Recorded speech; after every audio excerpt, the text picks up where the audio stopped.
Naxçıvan şəhər İcra Hakimiyyətinin başçısı Cabbar Musayev qaziləri Zəfər günü münasibətilə təbrik edib, onların göstərdiyi igidlik və fədakarlığın xalqımız üçün qürur mənbəyi olduğunu bildirib.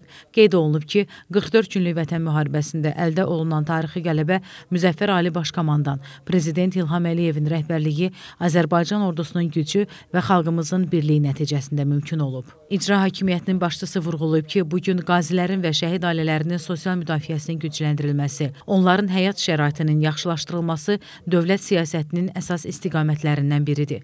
Vurğulanıb ki, Zəfər günü ərəfəsində Naxçıvan şəhərində şəhid ailələrinin ziyarəti təşkil olunub. Bu ziyarətlər dövlətin şəhid ailələrinə və qazilərə olan daimi diqqət və qayğısının bariz nümunəsidir. Qazi Mayor Elçin Allahverdiyev dövlətin qazilərə və şəhid ailələrinə göstərdiyi yüksək qayğıdan bəhs edib, bu diqqətin onlarda böyük ruh yüksəkliyi yaratdığını bildirib. Sonra digər vətən müharibəsi iştirakçıları çıxış edərək döyüş xatirələrini bölüşüb, həmin günlərin xalqımızın birliyi və qəhrəmanlığı ilə yadda qaldığını qeyd ediblər. Belə görüşlərin qazilər üçün mənəvi dəyərinin yüksək olduğu vurğulanıb, göstərilən qayğı və diqqətə görə dövlətimizə minnətdarlıq ifadə edilib. Sonda qazilərə hədiyyələr təqdim olunub.